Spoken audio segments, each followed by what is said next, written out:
तशरीफ लाए, मुफ्ती अजहर साहब तशरीफ लाए, मुफ्ती हुज़ैफा साहब तशरीफ लाए और हजरत के दफ्तर मुबारक से इनाम ले लें।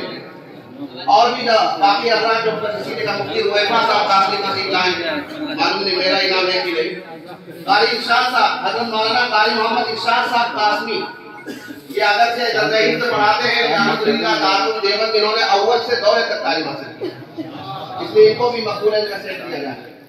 ये मुफ्ती हुज़ैफा साहब दारुल ज़करिया के शेखुल हदीस के साहबजादे मुफ्ती मुंतज़िर साहब, कारी इरशाद साहब, और कोई उस्ताद है मुफ्ती अजहर साहब।